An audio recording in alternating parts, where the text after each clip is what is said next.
Well, it's not often that you see a brand new theme park opening in the Orlando area at the scale and level that Epic Universe is. And in fact, we haven't seen a theme park on this level open in over 20 years. And obviously, Epic Universe has a lot of hype. A lot of people are looking forward to it. But one thing I'm always really curious to check out is really how these Disney-centric outlets are going to handle Epic Universe. Are they going to embrace it? Are they going to kind of be standoffish about it?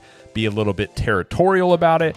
And one of the places that I really do enjoy is Disney Tourist Blog, and I have an article called Why You Should Skip Epic Universe. But I thought this would be an interesting article to read through and see if I agree with any of this or if they have some valid points and just what they have to say about it. So that is what we're going to do in this video today. Read through this and get some thoughts on it here. So hi, I'm Jared with Capture the Magic. And again, this is Disney Tourist Blog. And he says, I'm fully on board with the Epic Universe hype train. After spending my first few days in the new park at Universal Orlando, it's all I can think about. So clearly he's on board. He's not hating on it. So off to a good start there. And again, I have been to this park. It's a fantastic theme park. And you know, I'm sure it's going to have things that I'm going to critique about it from time to time and things that, when, you know, we're going back next week to see more of it. But in general, you know, most people's reaction to this park is it's a very solid, well-done theme park. If I had to choose only one park to visit in Florida the rest of the year, it wouldn't be Magic Kingdom or anywhere else at Walt Disney World. It'd be Epic Universe. I want more. That's a pretty bold statement from a website called Disney Tourist Blog. At the same time, there are major downsides to visiting this highly anticipated new park during its opening season.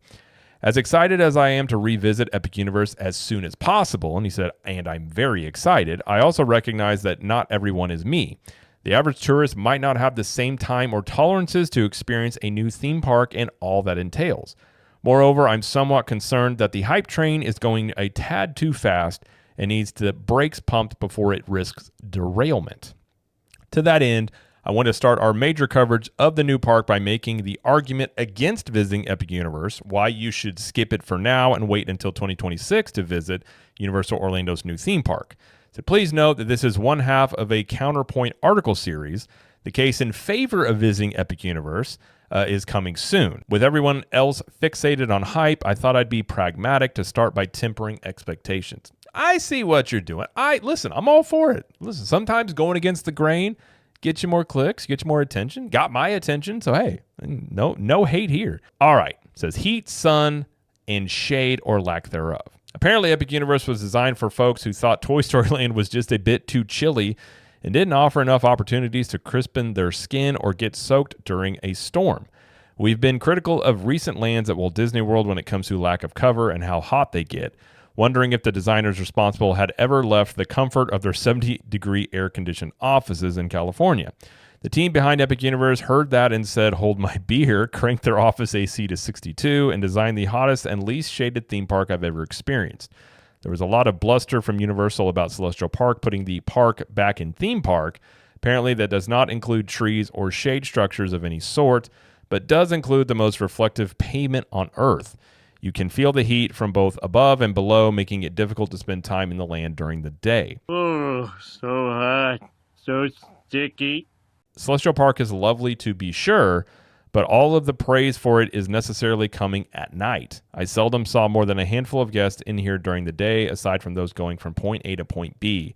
It was always a veritable ghost town, and for good reason. It's really uncomfortable. None of this is exaggeration. I mean, it's a valid point. And one thing I will say, and I did talk to somebody they know a lot about trees. They have basically implanted or transplanted a lot of trees in here, and these will take time for them to really grow. So if you look at most of these lands, Dark Universe, Celestial Park has a lot of trees. Isle of Berk has trees. Like most of these lands, I mean, Super Nintendo World does not. Ministry of Magic don't have a ton in there, but you do have taller buildings in there. But for all the trees that are in here, it's going to take some time for them to grow. And I do think once those really start growing up and get taller, there will be a lot more shade. And I suppose as well, shade is something that you can add things to improve upon it. You can add umbrellas, like you can create structures that do provide shade on, a quicker turnaround than building, like say, a brand new ride or a brand new land. But undoubtedly, yeah, there's not a ton of shade. But again, all of the Florida parks at this point, hardly any of them have shade anymore. I mean, Florida's just hot. and you don't find a lot of it in theme parks in general. But one thing, I'll give them that. There's not a lot of shade at this point in this park, but I do think that will improve in the future as it continues to mature. Until the sun is lower in the sky and buildings block it from view, it's a similar story in Super Nintendo World, Isle of Berk, and Dark, says Daylight Universe. If you are going to visit Epic Universe this summer, I'd strongly recommend an umbrella with UV protection, cool dude bucket hat, and ridiculously strong sunscreen. Also, be sure to bring your own water bottle. To Universal's immense credit, they are refilling stations all over the place, including in the queues. Epic Universe will be a lovely park-like setting in a decade from now, but in the meantime, I'd imagine it becomes an umbrella central this summer. And keep in mind that this is the feedback from days that never broke 90 degrees, but at least Epic Universe is exquisite in the evenings.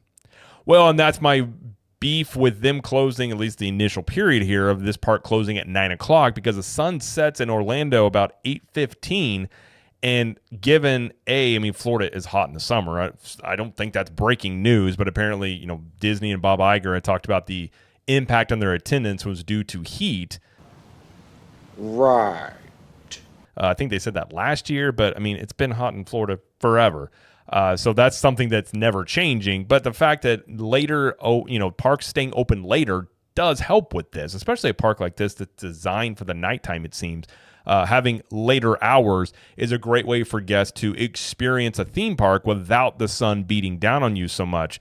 So I think that's a valid criticism, but I think you could say the same thing for most of the Orlando theme parks. I've never been in Magic Kingdom in the middle of July and thought there's tons of shade here or it's not hot. Animal Kingdom is a park I've often said it's kind of in like a little bit of a bowl.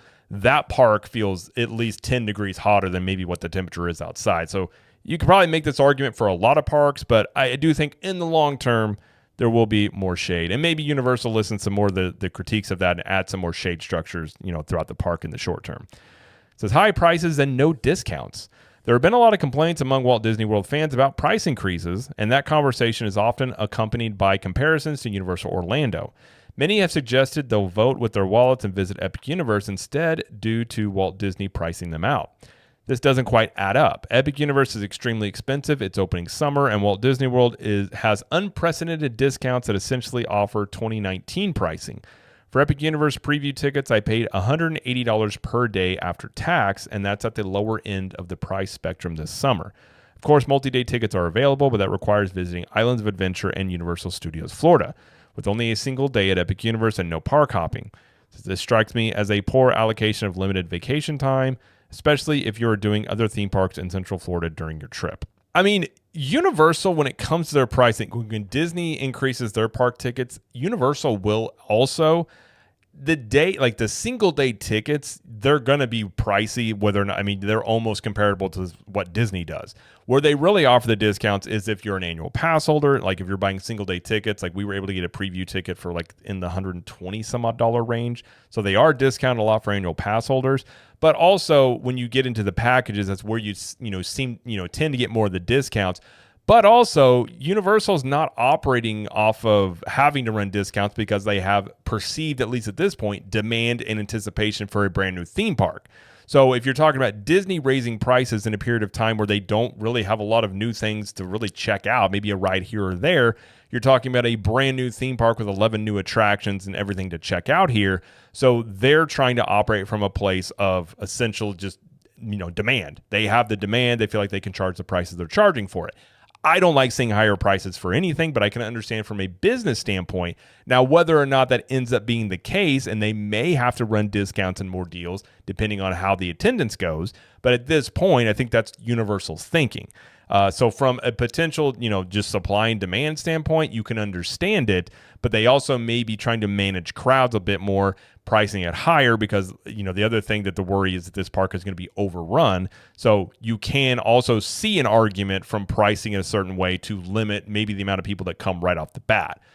Again, I don't like seeing higher prices. It's not something I ever like seeing. So we'll have to wait and see whether or not this strategy works and whether or not it deters crowds from coming at some of these higher price points. But at the same time, with those higher prices, you are getting a lot of new things and new attractions. So it's not exactly the same argument, but I understand where he's coming from. He says, to each their own, but if spending multiple days at Universal Orlando this summer, I'd want to spend at least 2/3 of that time at Epic Universe. 2 days there and a day split between the existing gates. This necessarily means buying single-day tickets. I mean, I do think most people are going to want to spend more than 1 day here. I came away going the first time I went saying this is a 2-day park to really check everything out, and I think that's what most people are going to want to do. So if you are one of those ticket packages, you do have a little bit cheaper, days in there, but it only includes 1 day at Epic Universe. Epic Universe is the shiny new theme park, so it's understandable that Comcast would want to recoup as much of its massive investment as possible while excitement is high, but the dearth of discounts strikes me as unsustainable and unlikely going forward. At minimum, the highly restrictive ticketing policies will be dropped in 2026, but I'd expect even more deals and cheaper prices. This is like 2022 all over again, with Universal Orlando capitalizing on a different form of pent-up demand. I mean, yeah, I think they are definitely trying to capitalize on demand here. And so, you can always run discounts. I mean, Disney's proving that. I mean, all the discounts they're running, like, you can always run discounts. So if they need to do it, they will. But also, they can allow more of the annual pass holders. Like, they don't have any sort of annual pass holder access for Epic Universe. So at some point, they can open that up to when you have Epic Universe access on annual pass holder sites. So that would allow more pass holders to come in. So they do have things they can be, if they do see attendance isn't where they want, maybe it's kind of softer than they were expecting. There are things that they can do, but right off the gate, they're probably just trying to see how this goes. Do they have the demand to justify it? Like, I can see it from a business standpoint, but I understand the other side of that argument. It says unpredictable attendance and crowds. Speaking of Comcast wanting to capitalize on hype and recoup its investment, we're already seeing this play out with previews. If you look at any Universal Orlando annual pass holder group right now, you'll see the hottest topic is outrage over Epic Universe previews opening to everyone. While I don't necessarily agree with the anger, I get where they're coming from. Universal has poorly communicated what to expect with Epic Universe. Undoubtedly. That, I think they had been really poor in communicating the ticket rollout, when things would become available. Like, they just haven't done a great job in communicating with people, and especially their annual pass holders, on what they can really expect.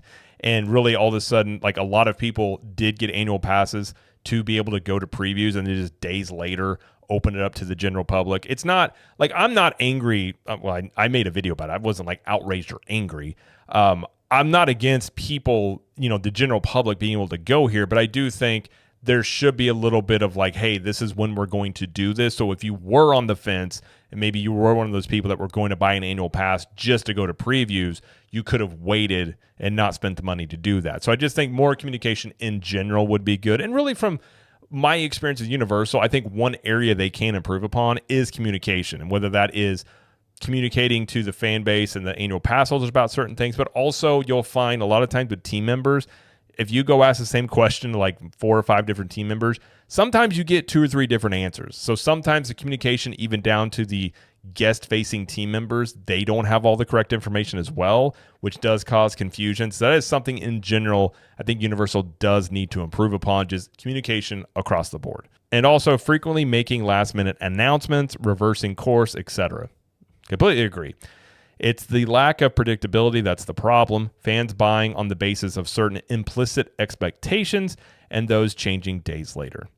Yeah, I mean, we did see where they initially said that the premier annual pass holders, which I'm one of those, you would be able to have Express Pass after 4, which is a perk you get in the existing parks. And then days later, they came out and said, nope, we're not going to do that. So it's just the back and forth uncertainty. And even if you were planning a trip here, you bought a ticket package, they just have recently come out with a lot of details about how things were going to work. So I could understand if you were coming from out of town, like, it's hard to really plan a trip with a lot of unknowns out there, or really, maybe not hard, but really, might be really unnerving to really not know exactly some of these details until you get closer to your trip. Whereas I think having more information out there would reassure people coming in of what to expect and what, they're able to do or able not to do when they're there. This is partly the nature of the beast with a new theme park, and it's not going to become consistent anytime soon. My early expectation and understanding is that Universal Orlando is seeing soft demand for Epic Universe after opening week, and that even the, quote, sold out dates in May and June are limited way below full capacity. But who's to say that won't change tomorrow? Comcast could decide its quarterly numbers aren't looking so hot, that the theme park segment is falling short of analyst expectations, and reopen ticket sales for, quote, sold out dates. The demand is still there for those dates. It's supply that has been throttled. Universal could reassess strategies and roll out monetized earlier entry, a la Super Nintendo World at Universal Studios Hollywood, or late nights. It's all uncharted ground and unpredictable. Crowds and attendance could be awesome, awful, or somewhere in between. Well, and I think when you have a new theme park, a lot of people, and I've seen in the comments here and just talking with people in general, that a lot of people are just the unpredictability and just assuming like this park is going to just be a madhouse in the opening period. And so waiting until going to Epic Universe. So I think you do have a lot of people that are wanting to go.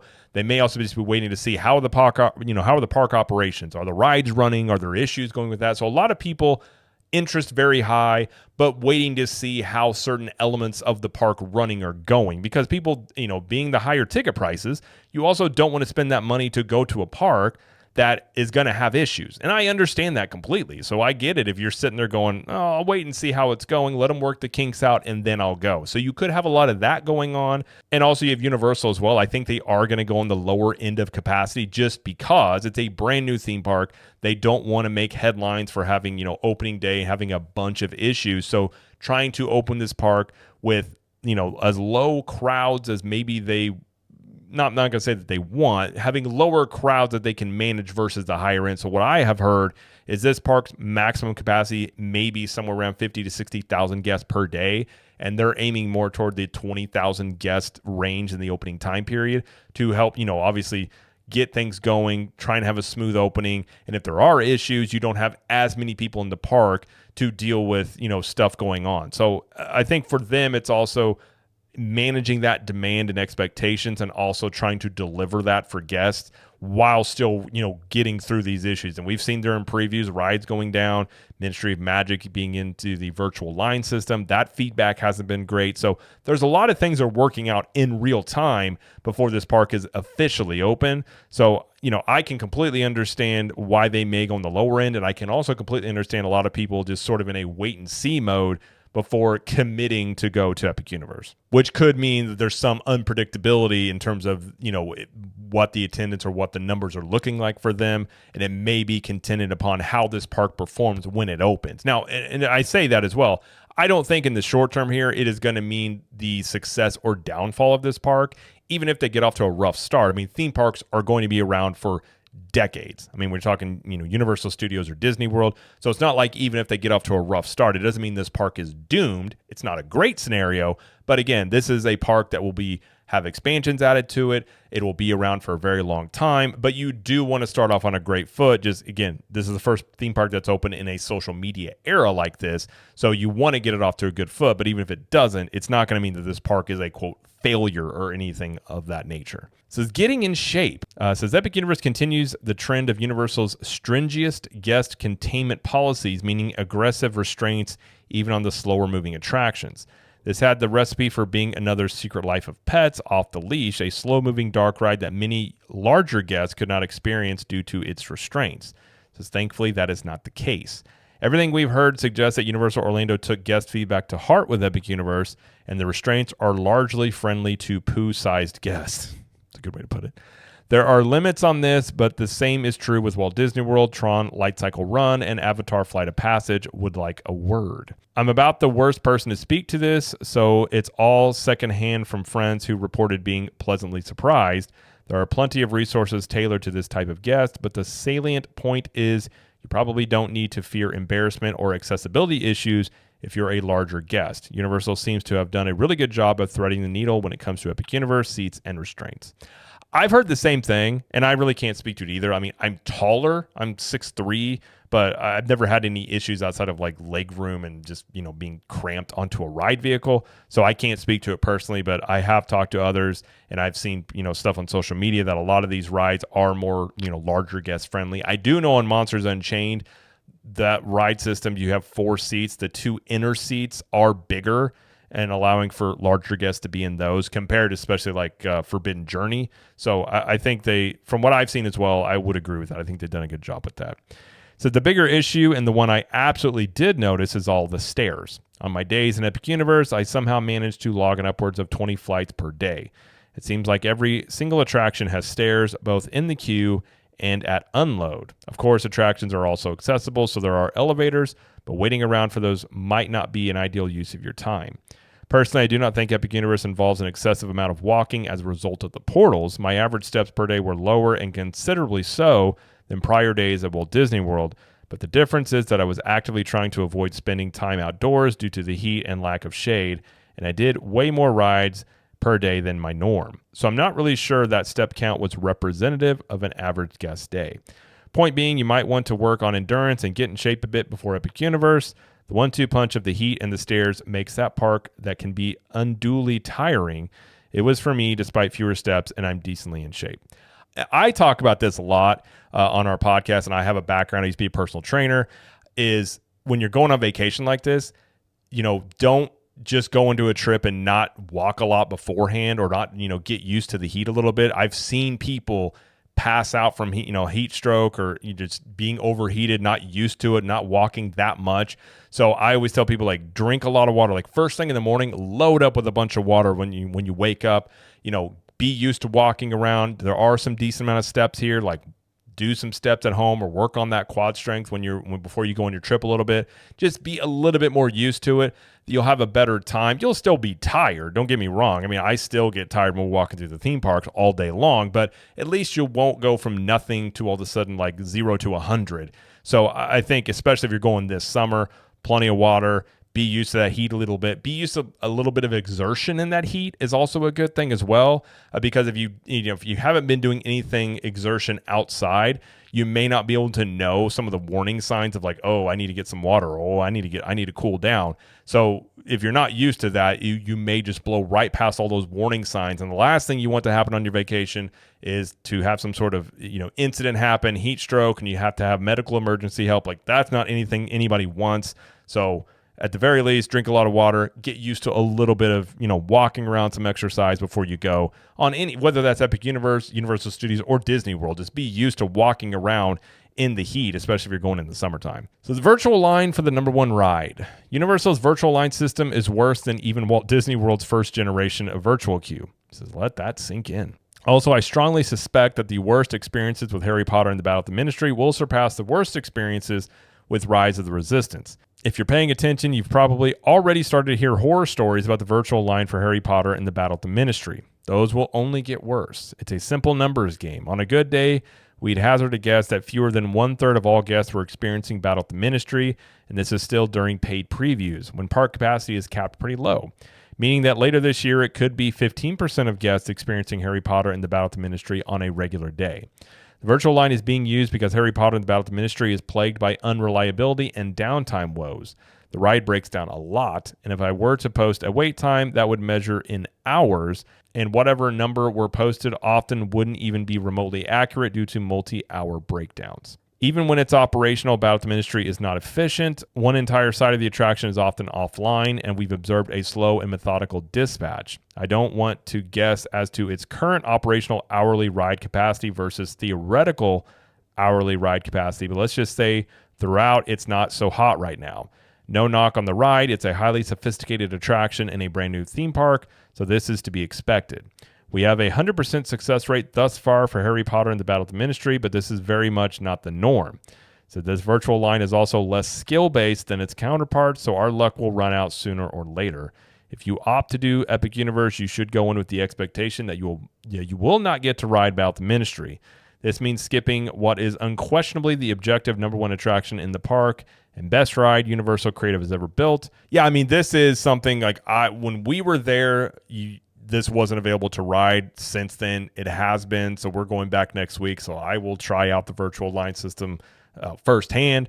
But this has been a source of frustration for many people, understandably so. I get why they're doing virtual line. I don't like virtual lines or virtual queues personally, but they are having, the issue of this ride is the ride capacity. They're not able to get enough of these vehicles running at the same time to really increase that capacity, and it breaks down a lot. So they are actively working on this. From everything I am hearing, they're still daily trying to get a lot of these issues worked out.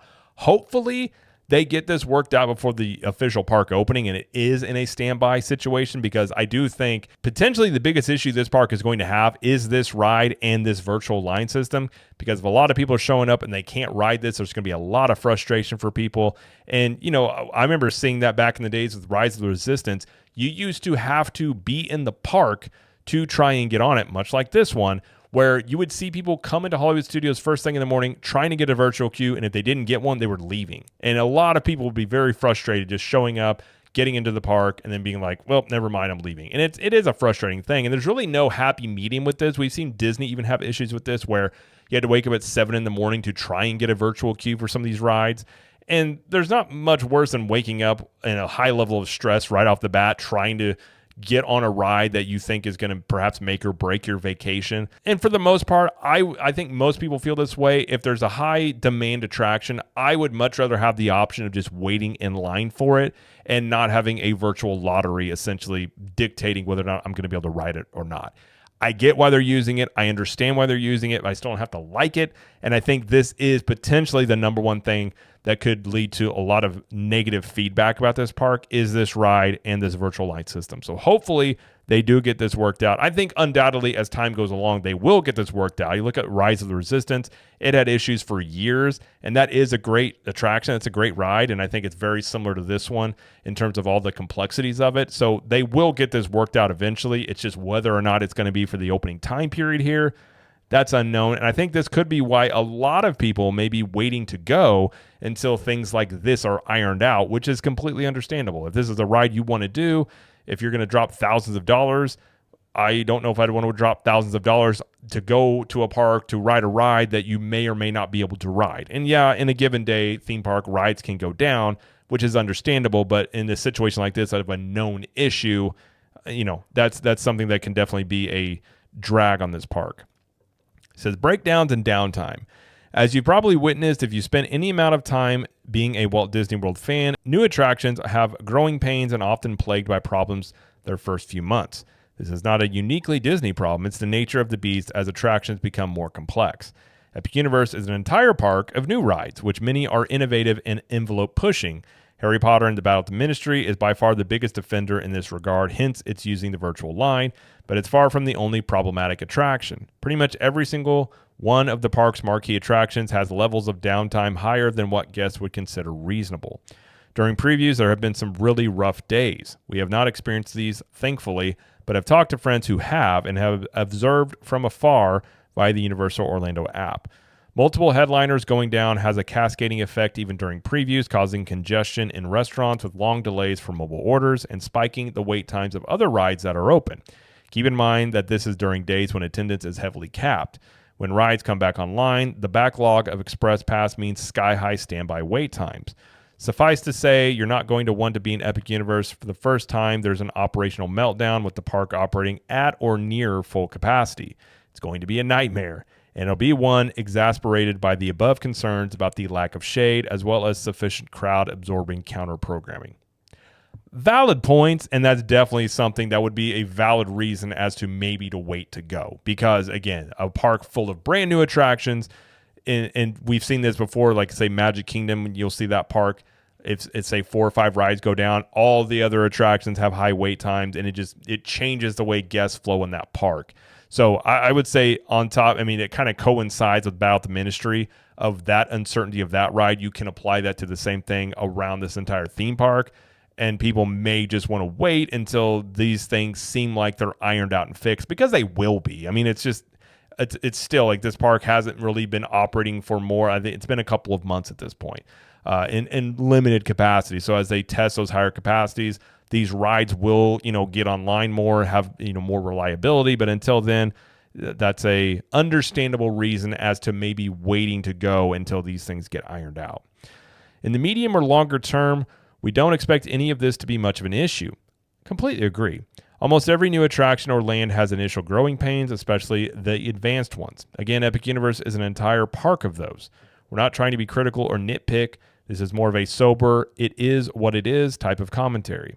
A year from now, our expectation is that Epic Universe is operating smoothly and with a high degree of efficiency. Many of the problems on this list, including ride reliability, will resolve themselves over time. There's something to be said for experiencing a brand new theme park, but there's also a non-monetary cost to doing so. Consider both before taking the plunge. Speaking for ourselves, we are inclined to wait to visit Epic Universe until winter of 2026. That's a long time to wait. Our family has a trip planned for this summer that we are likely to postpone for the reasons above and more. It says also only getting to spend one day at Epic Universe and our daughter's age. While I will be returning to Epic Universe many times in the months to come, this is primarily for research. I'll undoubtedly have plenty of fun, but our family vacation will likely be delayed until next year for more optimal conditions. You know, you might think reading the headline of this article coming from Disney Tourist Blog that it was just going to be a hate article. It was not. I mean, Tom Bricker, I do enjoy his take, and he is very balanced for the most part. I mean, obviously he's going to lean toward Disney, but he clearly has enjoyed this park and brings up very valid concerns in general. So I feel like this is a pretty, in terms of, obviously part of this article is just being on the other side of an argument in many ways, but he brings up really good points. I mean, if you are on the fence about this, if, these, especially, I think the major issue you're just looking at here, I mean, price, I don't know. That obviously is going to be somewhat of a factor, of course, going to a theme park and a vacation. But I think a lot of people that are wanting to go are concerned about the ride reliability. And that's a valid concern. I'm not going to sit here and tell you that everything's going to be handled because A, I wouldn't know, and B, there's no evidence of that as of yet. Now, for us, obviously, similar boat here. We're going next week to previews. We will be there opening day. If it wasn't for covering theme parks like we cover them, I probably wouldn't go to an opening day of a theme park just because it's probably going to be just insane. I mean, by the time we go on opening day, we'll have been to Epic Universe 2 or 3 times at that point. So I'm not going to really be pressured or focused on trying to ride everything as much as just trying to, maybe get more footage, check out some other things that we didn't get to check out in our previous trips. So for us, it's a different boat than, say, a family that's been waiting for this, saving up to go and really wanting to experience this park. So if you're in that boat, I can completely understand where you're like, hey, I'm going to wait until the winter of this year. I'm going to wait till next year because things will loosen up. Again, if you look at, say, Volcano Bay, when that first opened, they didn't have any, annual pass holder options for that park. It was a year later before they added that. If you're looking at international travel, currently, even if you're on a 14-day trip, to Universal Studios, it still only includes 1 day at Epic Universe. But in 2026, there is an international ticket package that includes unlimited days at Epic Universe, and eventually you will be able to park hop to and from Epic Universe. So I can understand why people say, I'll just wait a little bit to go check it out. It's kind of like opening day of a movie. I mean, not as much maybe nowadays, but back in the day, it was it's going to be crowded. It was going to be nuts. I'll just go next weekend or I'll go at an off-peak time. I get it completely. So, in terms of if that's a worry of yours, and there's plenty of coverage. I mean, we'll talk about it on here. Plenty of places we'll talk about what it's like in this park once it opens. And, if they prove rather quickly that these things become reliable and they do solve a lot of these issues, then a lot of people may book trips earlier. But if you are seeing for the first few months them continually having these issues, a lot of people, I think, the interest will still be there, but just the kind of wait and see approach will take place until this park kind of gets ironed out a lot of these issues. And also, if you're looking at the summer versus the fall, I mean, it's hot in Florida basically until November-ish, and then it gets a little better. And then from that point in Orlando, you've got, January, February, March, April, it starts getting a little warm. And obviously May, it starts getting pretty warm. So we went in early April. I mean, it was a really nice day. It was a little warm. So I haven't experienced a really hot day in this park, so I really can't speak to that. But the shade issues, I mean, eventually that will be solved. And again, I completely agree with him when I say this park will iron out all these issues they have. And it's not like Universal is new to running theme parks.